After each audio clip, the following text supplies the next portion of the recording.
साथ मौजूद जाहिद हफीज़ चौधरी साहब, फॉरेन ऑफिस के तर्जुमान हैं। वेलकम टू द शो चॉइस साहब। सर, आज कुछ देर कबल फॉरेन मिनिस्टर साहब के साथ आप भी मौजूद थे, एक बड़ी धुआंधार किस्म की प्रेस टॉक हुई। ये बताइएगा कि जो सब्सटेंशियल एविडेंसेस का जिक्र आप लोग कर रहे हैं, कुछ चीज़ें आपने कल भी जिक्र हुआ उसका, नेशनल सिक्योरिटी एडवाइज़र बैठे थे, उनके साथ मिनिस्टर इन्फॉर्मेशन बैठे थे, आज आप बैठे थे, उनके साथ आपके साथ फॉरेन मिनिस्टर साहब बैठे थे। इन चीज़ों को आपने पब्लिक तो कर दिया है, क्या इनको किसी आप बड़े लीगल प्लेटफॉर्म पे ले जाने का प्लान रखते हैं आगे?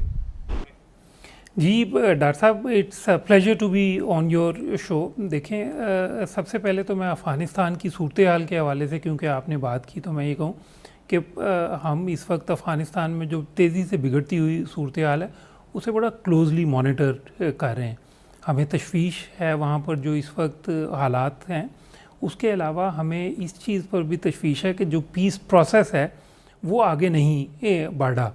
अब जबकि फॉरेन ट्रूप्स की विड्रॉल जो है वो दैट इज़ नियर कंप्लीशन, लेकिन हमने देखा कि उस तरह से पीस प्रोसेस के अंदर जो है वो प्रोग्रेस नहीं, एंड दैट रिमेन्स स्टॉल्ड। अभी जो दोहा में रीजनल कॉन्फ्रेंस हुई और ट्रोइका प्लस की मीटिंग हुई जिसमें पाकिस्तान ने भी शिरकत की, हम ये समझते हैं कि ये एक इम्पॉर्टेंट प्लेटफॉर्म है और इसे यूज़ करके दोबारा एक अपॉर्चुनिटी है जो स्टॉल्ड पीस प्रोसेस है उसे रिवाइव करने की और अफ़गान पीस प्रोसेस को आगे लेके जाने की। उसमें पाकिस्तान पहले भी अपना रोल प्ले करता रहा और आइंदा भी हम प्ले करते रहेंगे अपना रोल, क्योंकि हमारा डायरेक्ट स्टेक है अफ़गानिस्तान में पीस के अंदर।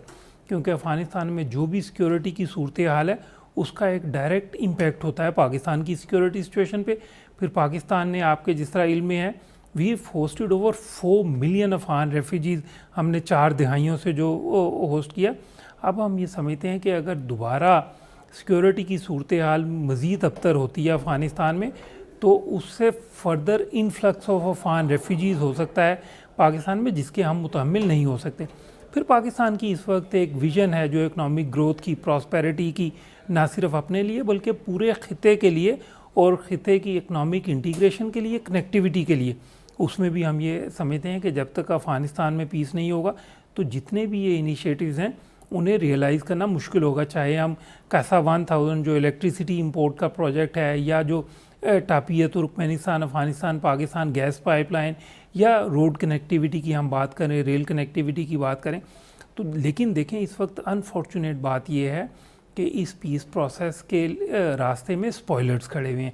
जब हम बात करते हैं स्पॉयलर्स की, वो स्पॉयलर्स अफ़गानिस्तान के अंदर भी मौजूद हैं और अफ़गानिस्तान से बाहर भी मौजूद हैं। और उनकी कोशिश ये है कि किस तरह अफ़गान जो कॉन्फ्लिक्ट है उसे कंटिन्यू किया जाए, क्योंकि उनका हालात अबतर किए जाए। उनका जो, क्योंकि इंटरेस्ट है, उनके जो मुफाद हैं वो अफ़गानिस्तान में अमन की बजाय अफ़गानिस्तान में बदअमनी के साथ मुंसलिक है। जिस तरह आपने बात की इंडिया की, देखें हमने 12 इस चीज़ के ठोस शवाहिद पेश किए कि किस तरह उन्होंने अफ़गान सॉइल को इस्तेमाल किया अगेंस्ट पाकिस्तान। हमने 12 इस चीज़ के ठोस शवाहिद पेश किए कि जो रॉ और NDS का एक नेक्सस है। अब ये सब कुछ उसी वक्त मुमकिन हो सकता है जब अफ़गानिस्तान में सिक्योरिटी की सूरत खराब है। नेटवर्क आपने एक्सपोज किया चौधरी साहब, इस नेटवर्क की फाइंडिंग्स, जिस तरह आपने एक डॉसियर पर सबमिट कराया था भारत के खिलाफ, आप ऐसी कोई सब्सटेंशियल एविडेंसेस, कोई एम्पिरिकल एविडेंसेस किसी प्लेटफॉर्म पे जमा कराएंगे जिसका आपने जिक्र किया मीडिया टॉक के अंदर, यूनाइटेड नेशन हो या कोई और ऐसा प्लेटफॉर्म हो, UNGC हो? देखें, हमने ये सिर्फ एक इंसिडेंट नहीं है, हम ये समझते हैं कि भारत पाकिस्तान में मुनज़्ज़म रियासती दहशतगर्दी में मुलव्वस है। चाहे वो भारतीय यहाँ पर जासूस देने होंगे ना, आप इल्ज़ाम ज़ाहिर है भारत उसको रिजेक्ट कर देगा तो वो कहेगा जी सबूत दें, क्या है, ज़ाहिर है सबूत तो सारे मांगते हैं। जी, मैं उसी तरफ आ रहा हूँ कि देखें, जब हमने भारतीय जासूस को पकड़ा यहाँ पे पाकिस्तान में दहशतगर्दी में मुलव्वस, जो कि उनकी नेवी का एक सर्विंग ऑफिसर था, अब देखें उसमें भारत कैसे जवाब देगा कि उनका एक सर्विंग ऑफिसर नेवी का पाकिस्तान में क्या कर रहा था। फिर ये कि जी वो यहाँ पे जो वाक़यात में मुलव्वस था वो उसका जवाब कैसे देंगे। तो वो एक जाली भारतीय पासपोर्ट के ऊपर पाकिस्तान में पटेल के नाम से आया हुआ था, तो वो उसे किसने इशू किया एक वैलिड इंडियन पासपोर्ट। ये सारे सवालों के उनके पास जवाब नहीं है। इसी तरह हमने जो एक कॉम्प्रिहेंसिव डोजिए प्रेजेंट किया कि किस तरह भारत जो है वो adding abetting and financing of terrorism Pakistan में उसमें मुलविस है। हमारे पास टेलीफोन रिकॉर्ड्स मौजूद हैं कॉल्स के, हमारे पास मनी ट्रेल्स मौजूद हैं।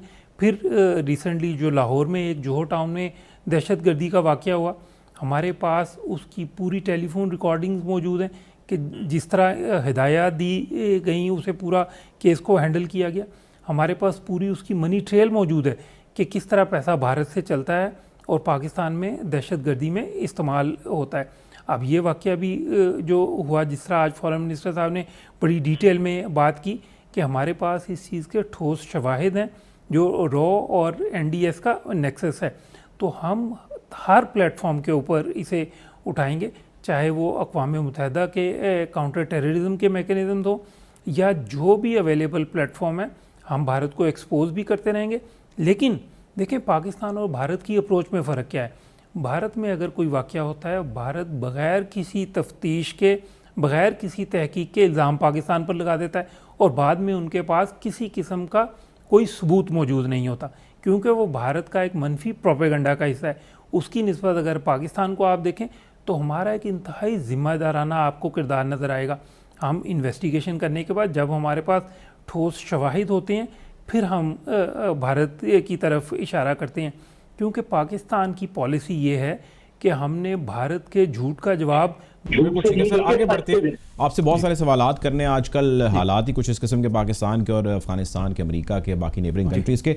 मैं आगे गुफ्तगू बढ़ाना चाहता हूँ। अफगानिस्तान की सूरत हाल के हवाले से तर्जुमान वाइट हाउस ने 2-4 दिन पहले एक बयान जारी किया जिसके अंदर उन्होंने जिक्र किया कि पाकिस्तान के साथ हमारी टॉक्स जारी हैं और वो टॉक्स हमारी जारी हैं उन सेफ हेवन्स के बारे में जो बॉर्डरिंग एरियाज़ ऑफ पाकिस्तान पे हैं, जो मुतसिल है अफ़गानिस्तान के साथ। हमें थोड़ा सा आगाह कीजिएगा कि वो कौन से सेफ हेवन्स हैं अगर हैं, और अगर आप उसको डिनाई करते हैं तो अमेरिका उसको ओन क्यों करता है, और अगर आप डिनाई नहीं करते तो आप क्या उसके ऊपर पॉलिसी रखते हैं, और अभी तक की पेशरफ्त क्या और टॉक्स के अंदर क्या बातचीत हो रही है। देखें, सबसे पहली बात तो ये कि हमारी अमेरिका के साथ एक एंगेजमेंट है, वो सिर्फ अफ़गानिस्तान के इशू पर नहीं, और भी उसमें बहुत सारे इशू हैं। It's a broad based engagement. लेकिन जब वो बात करते हैं अफ़गानिस्तान के हवाले से तो हमारे उनके साथ शेयर्ड व्यूज़ भी हैं और शेयर्ड ऑब्जेक्टिव भी है। जब शेयर्ड ऑब्जेक्टिव की हम बात करते हैं, इस वक्त अमेरिका भी अफ़गानिस्तान में पीस चाहता है, हम भी वहाँ पे पीस चाहते हैं। वो भी ये समझते हैं कि वहाँ पे एक inclusive, comprehensive, broad based political settlement हो और उस प्रोसेस को अफ़गान ही ओन करें और अफ़गान ही लीड करें। हम भी यही चाहते हैं। वो ये समझते हैं कि इस मसले का कोई मिलिट्री सलूशन नहीं है, इसीलिए उन्होंने ज़ाहिर है वहाँ से ट्रूप्स विड्रॉल की बात की, इसीलिए उन्होंने सर ये तो ज़ाहिर चीज़ सामने आ रही है। मैं स्पेसिफिकली जा रहा हूँ सेफ हेवन्स के हवाले जी, से मैं उस व्हाइट हाउस ने स्टेटमेंट जारी किया है जी, उस पर मैं बात करता हूँ। हम ये समझते हैं कि पाकिस्तान में कोई सेफ हेवन्स जो है वो मौजूद नहीं है। पाकिस्तान में अगर कोई हेवन्स हैं तो वो अफ़गान रेफ्यूजीज़ को पनाह जो हमने दी हुई है पिछले 4 दिहाइयों से वो है। यानी इसका दूसरा मतलब ये है कि आप डिनाई कर रहे हैं कि हमारी कोई सेफ हेवन्स नहीं और ऐसी कोई बात नहीं हो रही, और तर्जुमान व्हाइट हाउस से कह रहे हैं कि हमने उसके ऊपर हमारी बात जारी है। डॉक्टर साहब, हमने उसके ऊपर एक स्टेटमेंट इशू की है, अगर आपने देखी हो।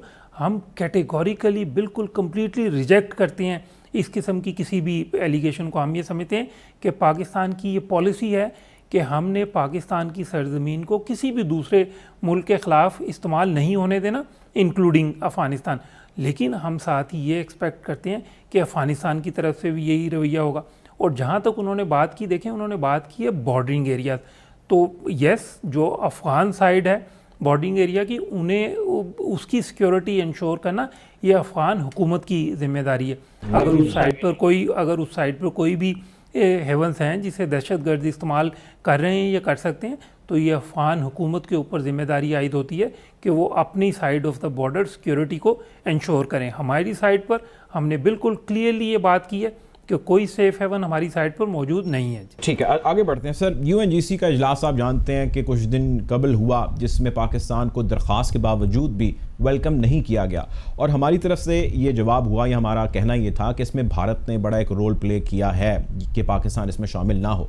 अब सवाल ये है कि उसका मेंबर UNGC के अंदर चाइना बड़ा एक कलीदी किरदार अदा करता है। चाइना पाकिस्तान का बड़ा एलाय है, आप को ज़ाहिर है आप जानते हैं। अब चाइना ने इसमें पाकिस्तान की शमूलियत उस मुलाकात, उस सेशन के अंदर होने के हवाले से क्या रोल प्ले किया, अगर किया तो, अगर नहीं किया तो क्यों नहीं किया? देखें डार साहब, इस पे दोबारा सबसे पहले ये समझने की ज़रूरत है कि भारत जो 1 महीने के लिए for the month of August UN security Council का प्रेसिडेंट बना, जब भारत ने ये जिम्मेदारी एज्यूम की तो उस वक्त हमने एक स्टेटमेंट इशू की। हमने कहा कि जी हम ये उम्मीद करते हैं कि भारत इस जिम्मेदारी को ऑब्जेक्टिवली फुलफ़िल करेगा, लेकिन भारत ने ये साबित कर दिया कि उसने इस जिम्मेदारी को ऑब्जेक्टिवली फुलफ़िल नहीं किया, उसमें वो बुरी तरह से नाकाम हुआ। क्योंकि देखें, एक जो ब्रीफिंग होती है अफ़गानिस्तान के ऊपर, now Pakistan being the immediate neighbour of Afghanistan with a constructive role in the Afghan peace process and a country that continues to host over 4 million Afghan refugees for 4 decades. That is correct, sir. China ने role क्या play किया? मेरा सवाल ये है, हमारी क्या मदद की उस मीटिंग में जाने के लिए चाइना ने? This is the point of question. जी डार साहब, उसमें मैं यही आपको बता रहा हूँ कि देखें, जब president of the UN security council जो है वो उस ब्रीफिंग के अंदर जो है वो पाकिस्तान को आने की इजाज़त नहीं देता, तो हम ये समझते हैं कि वो अपनी जिम्मेदारी में नाकाम हुआ। लेकिन सर मेंबरिंग कंट्री तो है ना चाइना, उसका चाइना की से है उस सारे मामले के अंदर, आप जानते हैं जी। अगर आप देखें, चाइना से हमारी we are all weather strategic cooperative partner, दोनों मुल्कों के दरमियान एक कंप्लीट ट्रस्ट का रिश्ता है। चाइना ने हमेशा हर हमारे कोर नेशनल इंटरेस्ट के ऊपर हमारी मदद की है, इसी तरह पाकिस्तान ने भी हमेशा चाइना के कोर नेशनल इंटरेस्ट जो है उस पर चाइना का भरपूर दफा भी किया है और उनकी मदद भी की है। जहाँ तक कि यूनाइटेड नेशन सिक्योरिटी काउंसिल का इशू है, उसमें भी Pakistan and China we work very closely.